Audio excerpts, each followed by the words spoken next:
Obamacare, health care, and I was just thinking, see, I lost my job like a year ago, so I've been working now. Nathan, I apologize. We're going to have to leave it there, and I apologize for that only because the House of Representatives has come in. Charles S. Clark, thank you. Here's the House of Representatives. Happy to be here. Communication from the Speaker. The Speaker's Rooms, Washington, D.C., September 26, 2013. I hereby appoint the Honorable Doug LaMalfa to act as Speaker pro tempore on this day. Signed, John A. Boehner, Speaker of the House of Representatives. Pursuant to the order of the House of January 3, 2013, the Chair will now recognize members from lists submitted by the majority and minority leaders for morning hour debate. The Chair will alternate recognition between the parties, with each party limited to 1 hour and each member other than the majority and minority leaders and the minority whip limited to 5 minutes each. But in no event shall debate continue beyond 11:50 a.m. The Chair recognizes the gentleman from Oregon, Mr. Blumenauer, for 5 minutes. Thank you, Mr. Speaker. In 2007, I introduced the first legislation to help the Iraqi and Afghan nationals who helped Americans in those countries to try and get them to safety in the United States. These are the people who were interpreters, guides, drivers, people who performed countless tasks without which our military, diplomatic, and redevelopment efforts would have been impossible. There was an implicit promise. As they risked their lives to help us, we would work to protect them when the American presence was scaled down. Thousands of people are now threatened on a daily basis by people with very long memories. It would seem as though this shouldn't be an impossible task. After all, these are people who risk their lives to help and serve Americans. If they had wanted to harm us, they had countless opportunities to lead people down the wrong paths, to attack, assault, mislead. But by all accounts, thousands of these people performed critical tasks faithfully, if not flawlessly. What has not been flawless is the State Department and Homeland Security has managed the special immigrant visa program we fought so hard to establish. It takes incredible effort to fight the bureaucracy, the delays, the procedural hurdles, which too often end in frustration. Approvals have been just a trickle, and there is no sign of improvement. Instead, the program could collapse. The authorization for the Iraqi immigrant visa expires in 4 days. This is a country that is on the verge of collapse. Violence is on the upswing, and these people have been left twisting. Many have been forced into hiding. Others and their families have not just been threatened, they've been killed. We have been unable to get anything on the continuing resolution to keep the program alive. And frankly, given the state of play in Congress right now, the continuing resolution doesn't look like a very stable basis to plan hope. There is a possible solution, a unanimous consent provision that will extend the program at no additional budget cost, which will keep the pipeline open to accept visas until we can get back to meet our moral obligation. It should be a simple matter to pass the House. There is overwhelming bipartisan support, led by in the most articulate and forceful way by new members in both parties, like Tulsi Gabbard and Adam Kinzinger, who themselves are veterans of Iraq and Afghanistan. This bipartisan group of recent veterans has seen the invaluable service and sacrifice of these people and feel a deep commitment to their safety. Sadly, not everybody in Congress feels that commitment, that moral obligation. The House Judiciary Committee leadership has been passive, if not outright opposed. There's no guarantee that there will be a continuing resolution. In fact, the odds are getting a little more remote by the day. If this program shuts down for even a few hours, it will set back the progress because of the cumbersome, convoluted nature of the program of security checks. People will be forced back to square one for approval with their lives in great peril. I would hope the House Republican leadership does not allow one or two people to veto meeting our moral obligation that has such broad bipartisan support.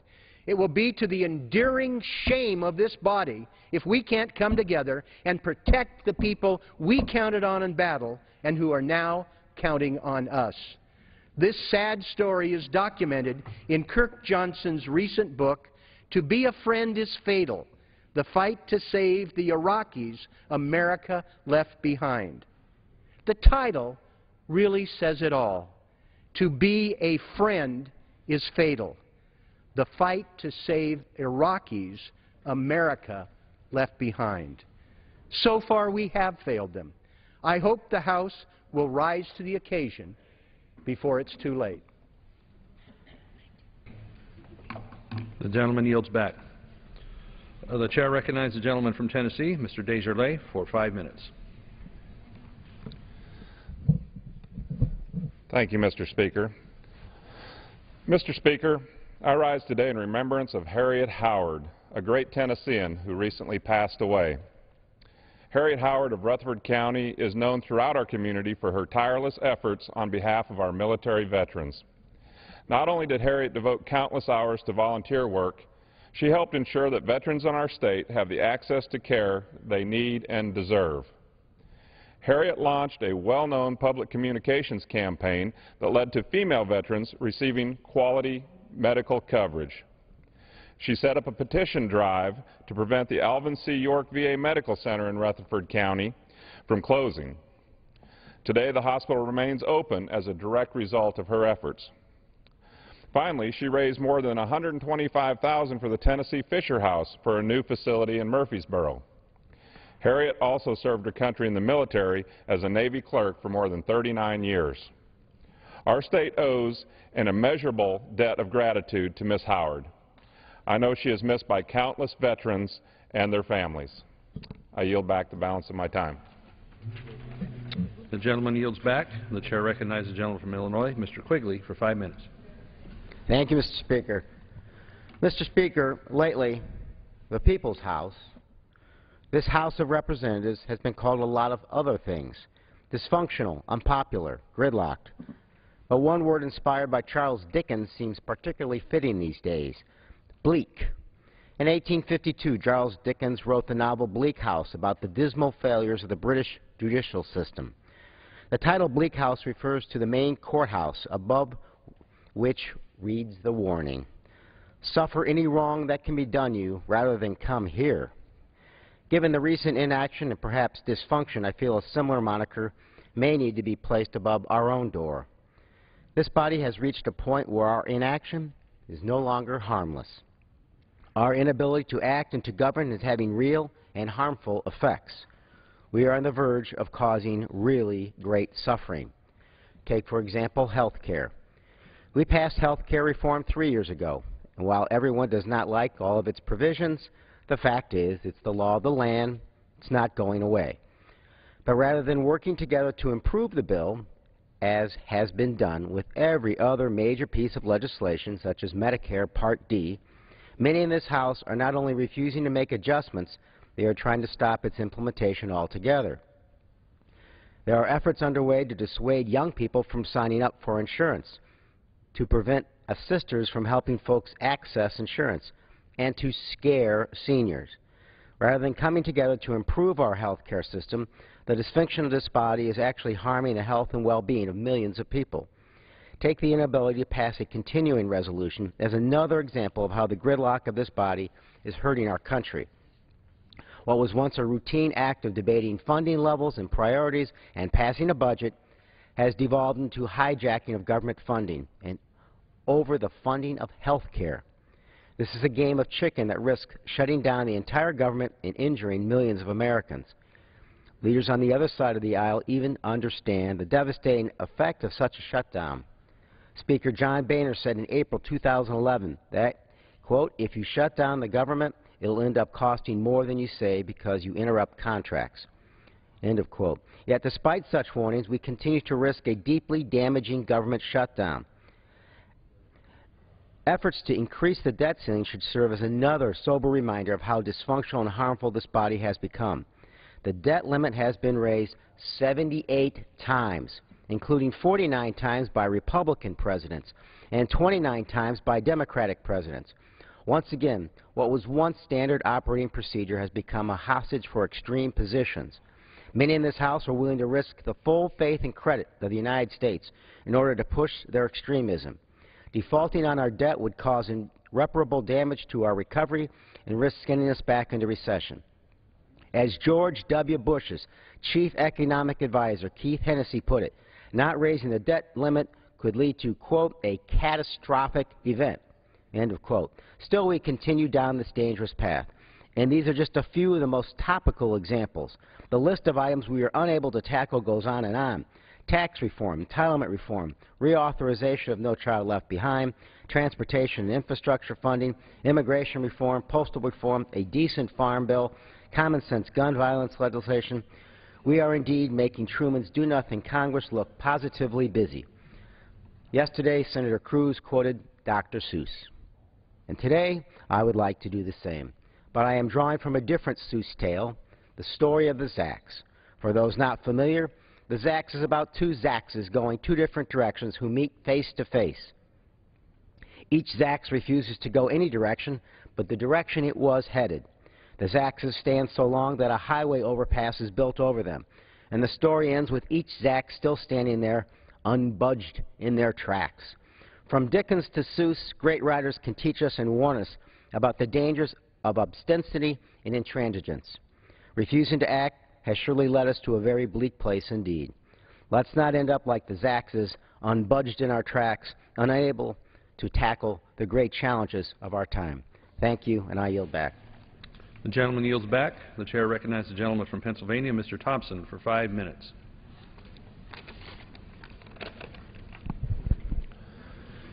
Thank you, Mr. Speaker. Mr. Speaker, I rise in recognition of Tidiute Community Charter School in Tidiute, Pennsylvania. Earlier this week, the United States Secretary of Education awarded Tidiute Community Charter School the recognition of National Blue Ribbon School for 2013. The National Blue Ribbon is awarded to public and private elementary, middle, and high schools with students achieving very high learning standards or making notable improvements towards those standards. Mr. Speaker, the National Blue Ribbon Award reaffirms the hard work of students, faculty, and families who make up the Tidiute Community Charter School. I commend them for creating an environment where young minds are able to gain knowledge and skills, and through rigorous curriculum, students have developed the character to realize their own full potential. Tidiute Community Charter School students exemplify just what it means to be young learners preparing for their roles in the 21st century. Equally so, the quality instruction, creativity, and support of the teachers and families have made the Tidiute Community Charter School deserving our praise. Mr. Speaker, thank you, and I yield back the balance of my time. The gentleman yields back. The chair recognizes the gentleman from Massachusetts, Mr. McGovern, for 5 minutes. Without objection.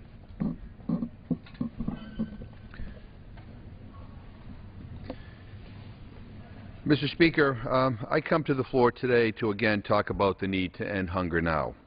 Last week, this House passed a bill that cut $39 billion from the nation's preeminent anti-hunger safety net program, the Supplemental Nutrition Assistance Program, or SNAP. Formerly known as food stamps, SNAP is a program that provides food to low-income individuals and their families. It also has among the lowest error rates of any federal program. Additionally, the bill contained new work requirements for people receiving SNAP benefits. Now, Mr. Speaker, the notion of new and stricter work requirements sounds terrific. I'm sure it polls very well. But the reality is that the majority of people receiving SNAP who can work actually do work. In fact, working people are the fastest growing part of the SNAP program. And let me note that SNAP already has work requirements for able-bodied adults without dependents. Under current law, they are eligible for SNAP benefits for only 3 out of every 36 months unless they work 20 hours a week or in a state-run employment or training program. The law specifically states that they must take a job if it is offered to them and cannot quit. States can apply for waivers for areas of high unemployment. And during this very difficult economic time, 48 states and jurisdictions currently do so. In other words, Republican and Democratic governors alike understand that forcing people to find a job before they can get their food benefits doesn't make any sense if there are no jobs to find. Now, the Republican bill would eliminate those state waivers and impose harsh financial penalties on states that refuse to implement the new work requirements. So much for states' rights.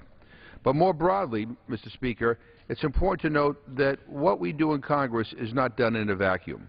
Every action we take is linked together. Every piece of federal policy that we pass has a reaction on other federal policies. For the past 3 years, we've seen this Tea Party-controlled House of Representatives attempt to weaken our educational system, prevent people from obtaining health care, cut child care programs, cut transportation funding and affordable housing, cut job training programs, try to take health care away from people who have insurance, and prevent bills that create jobs from coming to the floor. In other words, at the same time our Republican friends are telling poor people that they need to work in order to get food benefits, they are doing everything possible to make it harder for people to find a job that pays a living wage. Now think about a young single mother who is trying to make a better life. Republicans want to cut Pell Grants, cut funding to community colleges, and cut job training programs, which means it's harder for her to get the skills she needs. This sequester has meant cuts to Head Start programs, which makes it harder to find affordable child care so that she can go to work. Cuts in transportation funding make it more difficult and expensive for her to get to a job if she can find one. They reject health insurance for everyone, which gives her a perverse incentive to stay on Medicaid. They oppose raising the minimum wage, which means that even if she can find a job, it likely won't pay enough to provide for her family. Mr. Speaker, slashing government just for its own sake means cutting education, stifling innovation and job creation, and preventing people from making ends meet. I've come to this floor week after week to talk about how we can end hunger now. Week after week, I've called for a White House conference on food and nutrition, urging the President to bring policy and political experts to the White House to come up with a comprehensive plan to end hunger now, a plan that could dramatically reduce the number of people who rely on SNAP and reduce the amount of money we spend on the program. This is an issue that can and must be solved. Last week, this House took a huge step backwards, a step that will make more people hungry in America. It was an awful thing to do.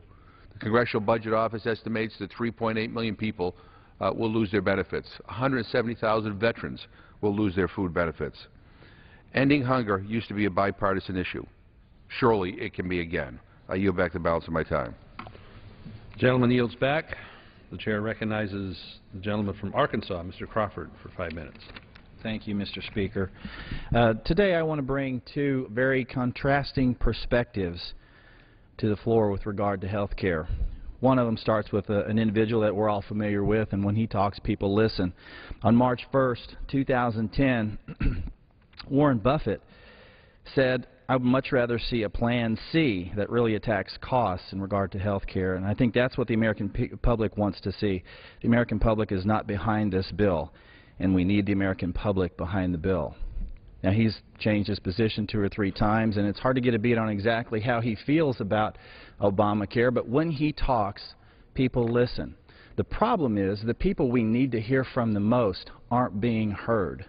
And I got an email, actually a letter, from Christy in Jonesboro in my district, and I'm going to share that letter with you today.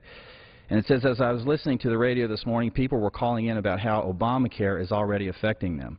I just want you to know a little about our family. My husband and I are 48 years old, have been married 29 years, and have 3 daughters, ages 16, 18, and 23, all still living at home, although the 23-year-old does work a full-time job. My husband has been an auto body mechanic for most of his life. This has taken a serious toll on his body as a result of strenuous physical labor paired with breathing chemicals. He's worked at numerous body shops, always looking for a better environment, pay, and benefits. I will say, as a body man's wife, the people making good livings in this area are the body shop owners and the health insurance companies. Every shop he ever worked at offered him health insurance, but the premiums were always around $200 a week just for him. There's no way we could afford $800 a month for something that may or may not happen. Our family of 5 has rarely been sick. I've tried to practice preventive health care by what I feed my family because I'm positive a large percentage of health costs are due to diet. My husband makes $500 a week on average. My daughter makes a little over $300 a week. Our rent is $800 a month. Utilities run $200. We can barely afford the $47 liability insurance on my husband's vehicle. My daughter pays the $95 liability insurance on her vehicle. We've been barely able to buy groceries, and I know how to shop frugally. We have no credit cards or expensive habits. We use the library a great deal. My question is, what will we do when we are fined because we don't have health insurance? There's absolutely no way we can afford health insurance for a family of 5. It's hard to go day by day watching what is happening with the government of this once great nation. I'm so discouraged and disappointed, and I try not to fear the future when it comes to the American government, which will dictate my future regardless. Thank you for your time. Respectfully, Christy in Jonesboro, Arkansas. I want Christy to know, and I want everybody in America to know that I hear you. Those guys that are driving the nails, those guys that are turning the wrenches, the nurses that are providing health care, the firemen who are doing their jobs, working the 40-hour week, barely making ends meet, and we're piling more and more debt on this country, $1.3 trillion in additional costs when Social Security and Medicare are nearing bankruptcy. It's unconscionable. And I want folks to know, certainly in my district and folks across the country, that there are people here that hear you, and we're going to work for you and try to fix this problem because we can't sustain this any longer. With that, I yield back. The gentleman yields back. The chair recognizes the gentlelady from California, Ms. Pelosi.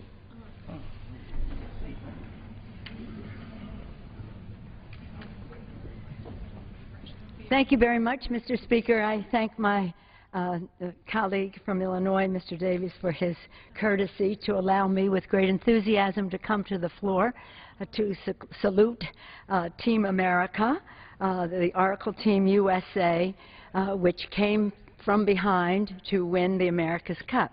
As many people may be aware, and some not, over the past year or so, the San Francisco Bay Area has been home to the America's Cup race. It's a venerable race. It is usually out to sea where people in their sailboats could witness what was going on or see it on TV.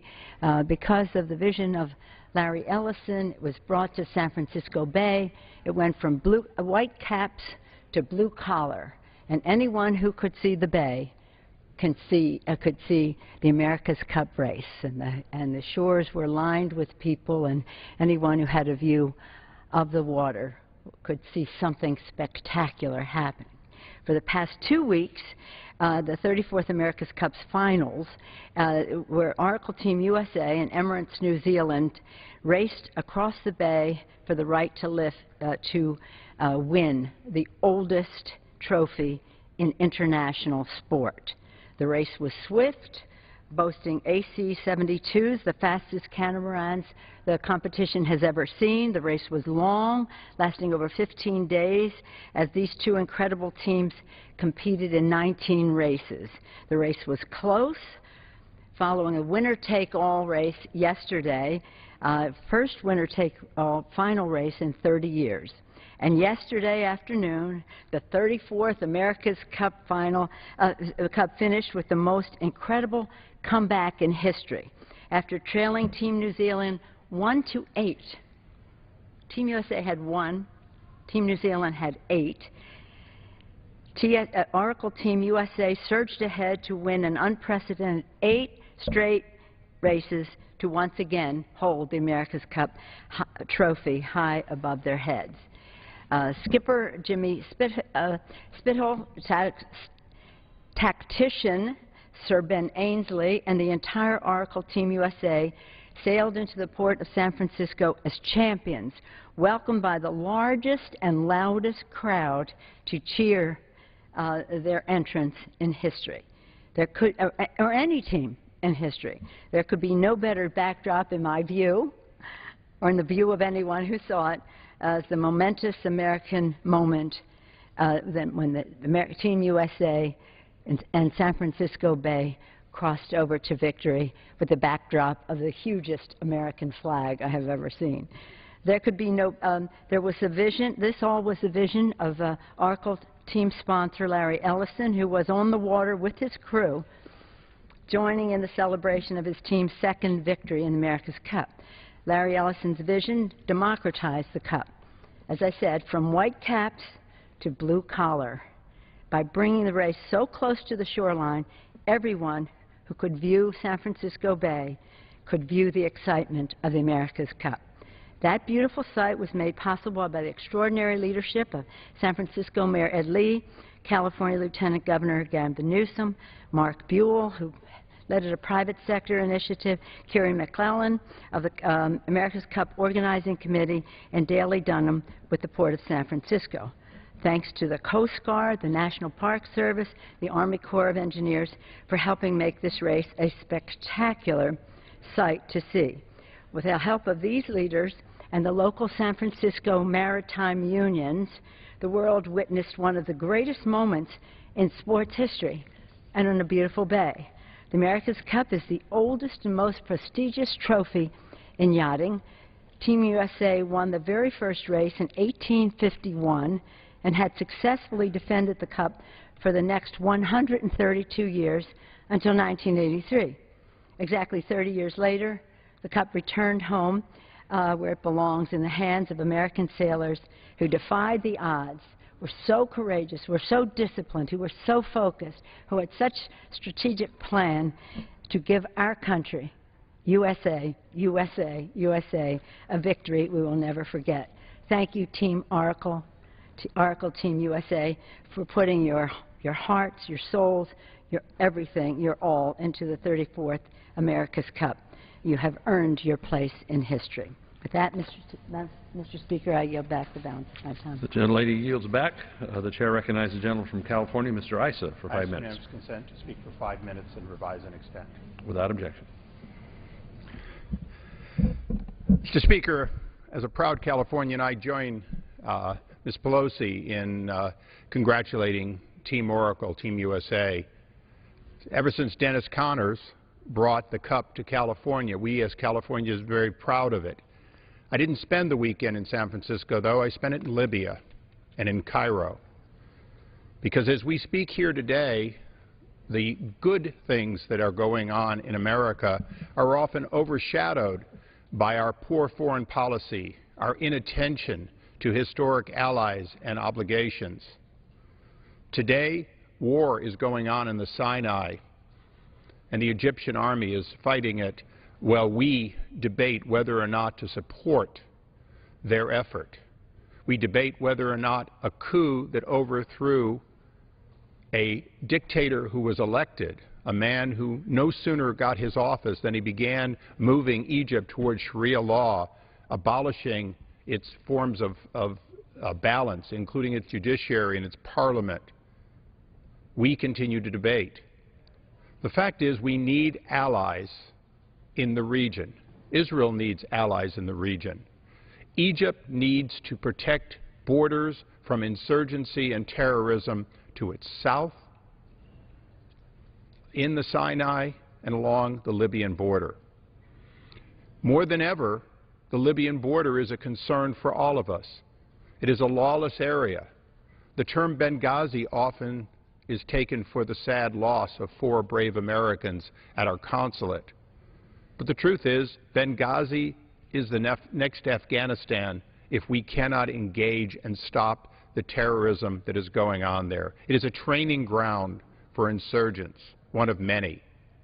So when many talk in foreign policy today about the Arab Spring, I'd like all Americans to understand, Mr. Speaker, the Arab Spring is in fact sulfur water spewing from mosques, from terrorist strongholds, from ideological extremists in the region.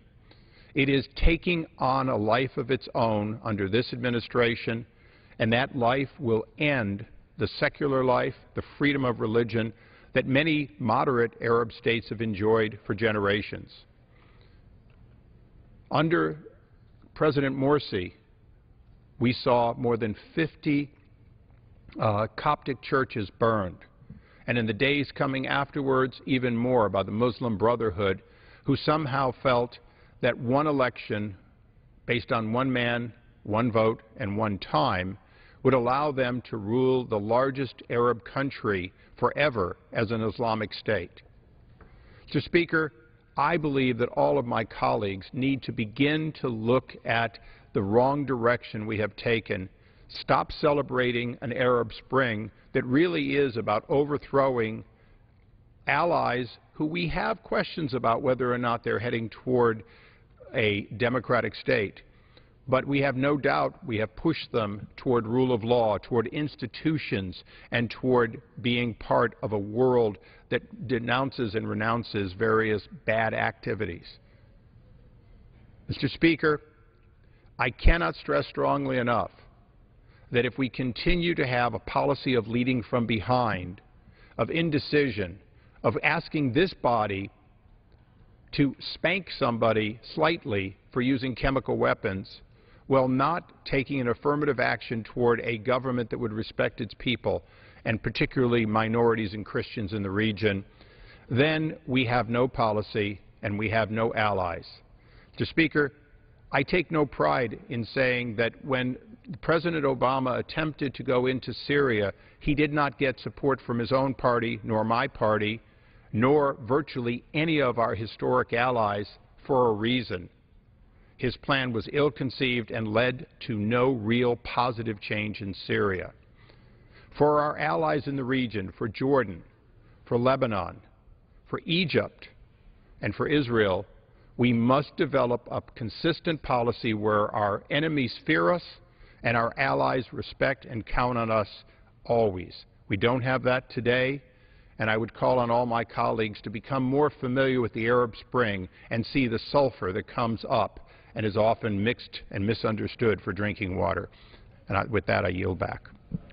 The gentleman yields back. The chair recognizes the gentleman from Illinois, Mr. Davis, for 5 minutes. Consent to revise and extend. Without objection. Thank you, Mr. Speaker. I'm pleased to join with the Democratic leader and chairman of the Oversight and Government Reform Committee in congratulating Team USA on winning the America's Cup. But I rise today to inform my colleagues about a consumer protection initiative of the Federal Trade Commission to address underage drinking in the United States known as We Don't Serve Teens. People may not think of underage drinking as a consumer protection issue, but We Don't Serve Teens is an annual educational effort each September as teens head back to high school and college. The goal is to sustain and build on the progress our nation has made in combating underage drinking. In my hometown of Chicago, Crown Imports is leading an effort to publicize the We Don't Serve Teens message. We need the active involvement of parents, older siblings, relatives, educators, and other adults. Years of government surveys show that a significant number of young teens get alcohol from their own homes, or the homes of friends or extended family members. Most parents are extremely careful about watching what their younger children eat or drink. For our teens, maintaining vigilance over the refrigerator, the wine rack, or the liquor cabinet is equally important. Illegal underage drinking among older teens is a more formidable challenge. They are mobile and are often able to obtain alcohol from older friends and family members, including older students in colleges and universities. With that access and mobility comes sad statistics. An August 2012 report by the National Highway Traffic Administration indicated that 839 drivers under the age of 21 were killed in drunk driving crashes in the United States during 2010. Several thousand were seriously injured, some with permanent disabilities. These tragedies are 100% preventable. But as every parent knows, our teens do not always make the best decisions, and some simply need more active supervision. Back in 2006, when bipartisanship was still a hallmark of this body, our colleagues on the Appropriations Committee, Lucille Rambo-Allard and Frank Wolf, teamed up to enact the Sober Truth on Preventing Underage Drinking Reauthorization Act, better known as the STOP Act. They are still committed to reauthorizing that legislation, which has helped align the policies of several federal agencies involved in reducing and preventing underage drinking. The reauthorization bill introduced this year is H.R. 498, and I urge my colleagues to support the legislation to sustain momentum in efforts to combat underage drinking. In the district I represent, an organization that has benefited from the STOP Act grant is the Brighton Park Drug-Free Community Coalition. Their efforts embody the spirit of We Don't Serve Teens initiative. Civic-minded adults have organized block clubs, monitor neighborhood conditions that can contribute to illegal underage drinking and other substance abuse. They also enlisted neighborhood retailers for assistance and a shared commitment to prevent illegal underage sales to minors. In many metropolitan areas around the nation, those who sell and serve alcohol beverages have been supportive of the We Don't Serve Teens initiative. I mentioned that Crown Imports is leading the effort in Chicago with a media campaign that includes outdoor advertising, radio and television messages that will be seen by millions of adults. Other brewers and importers are taking the lead in New York, Milwaukee, St. Louis, and other metropolitan areas. I commend the FTC for its leadership on the We Don't Serve Teens and all who support this valuable program. It is worth the effort, and I yield back. The gentleman yields back. The chair recognizes the gentleman from Colorado, Mr. Gardner, for 5 minutes.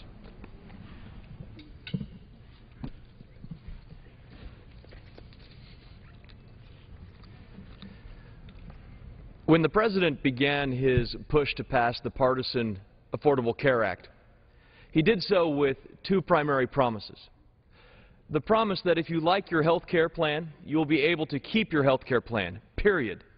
No one will take it away. That was the plan that this chamber voted for when they passed the so-called Affordable Care Act. That was the plan the United States Senate voted for when they passed the so-called Affordable Care Act. If you like your health care, you can keep it. In 2011, Richard Foster, the chief actuary of Medicare, testified before Congress that this promise would not come true. That the promise that if you liked your health care, if you liked your health insurance plan, you'd get to keep it. The chief actuary of Medicare, he's not a Democrat or a Republican appointee, said that this promise, the promise that was made when this bill passed, won't come true.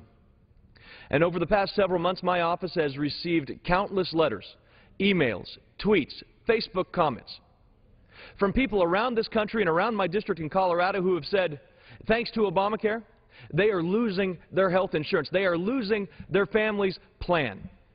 This promise for them is not coming true. When I first got elected to Congress, I made a decision that I would reject congressional health insurance, that I would reject the federal health care plan because I wanted to be in the same boat as my constituents. And just a couple of weeks ago, I too received a letter in the mail from our insurance plan, our private provider in Colorado for our family. And it said this: we notify you about the upcoming discontinuation of your plan. This letter right here that says my family's plan is being canceled. Mr. President, where's the promise? Mr. President, if you like your health care plan, you'll be able to keep it. Tell that to the thousands of people in my district who are losing their health insurance, to my family, to millions of people around this country who this promise that you made when you sold this bill is not coming true. The plan that my family had was an affordable plan. We shopped for it. We worked hard to find a plan that met our needs in rural Colorado. We found a plan that is now being canceled, and the plan that replaces it, now increases in cost by over 100%. In fact, the plan that is most similar to the one we had is now going up to $1,480 a month. It's a 100% increase from the plan that we had. But the President said, if you had your health insurance that you liked, you'd get to keep it. The President also said the second primary promise, though, was that if you had your plan and you got to keep it, we're going to make sure that this bill, the Affordable Care Act, brings down your cost. And yet we know that that's not coming true either. as people around this country are facing higher insurance costs, higher plan costs, canceling their plans, forcing them to go to other alternatives. In the letter that we received canceling my family's plan, it said this, that I have options. I have options to purchase another individual health plan from us, purchasing a plan from another carrier, or going through the health care exchange in Colorado. An exchange that was just reported in the newspaper has significant computer glitches, even though it's supposed to be up and running on October 1st. But not one of these options, not a single one of these options include being able to keep the plan that my family had, despite the President's promise. The promise that if you liked your insurance, you'd be able to keep it.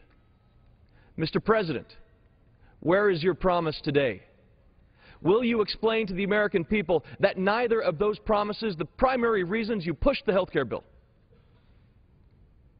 are untrue? Explain that to the American people. In recent reports we've seen from Forbes, an analysis that Obamacare will increase underlying insurance rates for younger men by an average of 97 to 99% and for younger women by an average of 55 to 62%. They compared the HHS compared what the Congressional Budget Office projected rates might look like in 2016 to its own findings. And what happened, of course, in this analysis was that premiums, according to Forbes, nationwide will be around 16% lower. That's what they said. But after the analysis by CBO, which looked at the projected rates in 2016, compared it to its own findings, neither of those numbers tell you the statistic that really matters. How much rates will go up next year under Obamacare relative to this year, prior to the law taking effect. Looking at families like mine, a 100% increase. We've received stories from around the district. People who have seen their costs increase. People who have seen their insurance canceled. We received a message over Twitter that said, I lost my insurance because I can't afford the 100% cost increase. For the first time in 47 years, I'll have to depend on the government for health insurance. Another gentleman who said he will be dependent on the taxpayers as well for the first time in his life. Mr. President, explain to the American people why the promises that you made, to the American people, are simply not true. I yield back. The gentleman's time has expired. Members are reminded to direct their remarks to the chair and not to a perceived viewing audience. Thank you. The chair will receive a message. Mr. Speaker, a message from the Senate. Mr. Speaker, Madam Secretary. I have been directed by the Senate to inform the House that the Senate concurs in a House amendment to S. 793, cited as the Organization of American States Revitalization and Reform Act of 2013.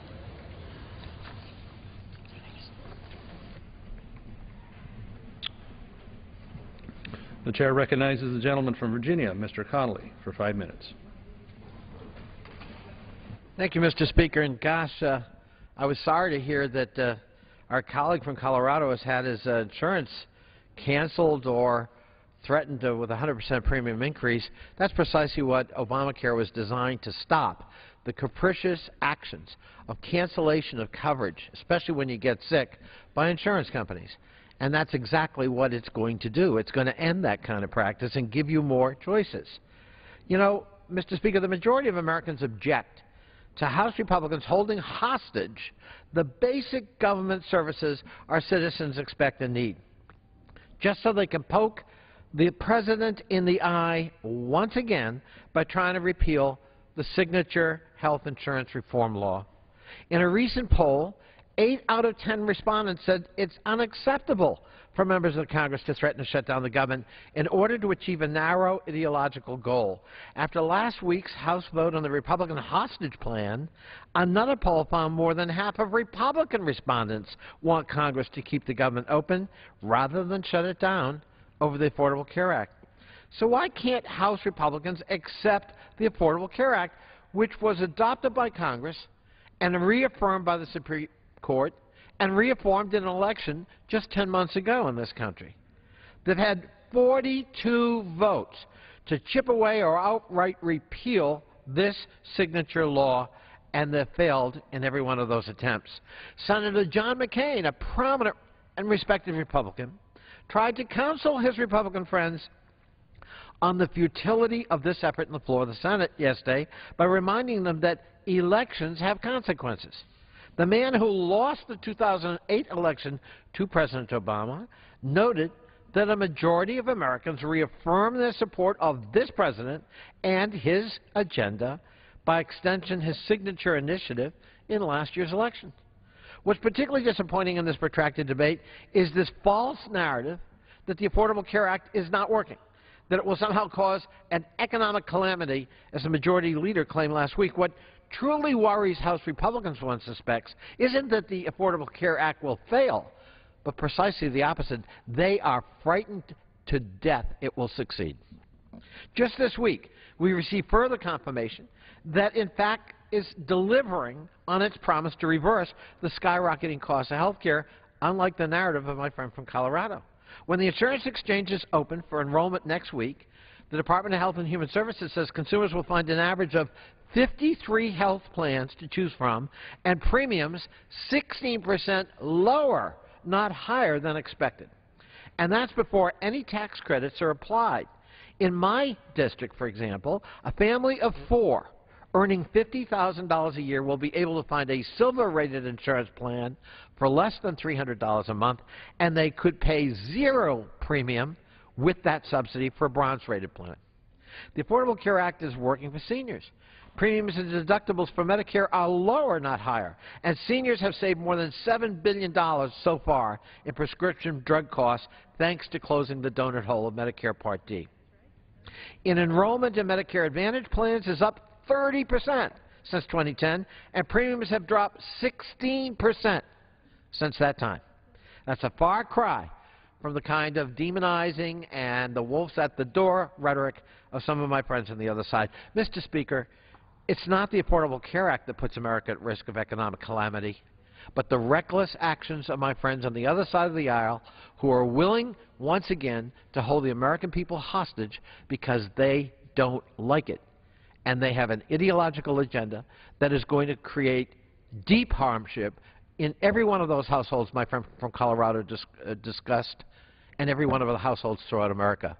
Let's get on with the business of America, and let's stop the practice of hostage-taking on the floor of the House. I yield back. The gentleman yields back. The chair recognizes the gentlewoman from Ohio, Ms. Kaptur, for 5 minutes. Yes, Mr. Speaker, with the tragic mass shooting last week at the Washington Navy Yard, our country has again been ravaged by preventable gun violence. America must confront these events and their causes to prevent future tragedies. Since 2007, according to the FBI, there have been 146 reported mass shootings. Far too often, a large contributing factor to this recent surge in violence is untreated mental illness. And in far too many instances, the perpetrators are former members of our military. Our nation must bridge the gaps in our current mental health system to avoid more tragedies. The President recently unveiled his BRAIN initiative. It calls for $100 million in funding to advance our understanding of the human mind.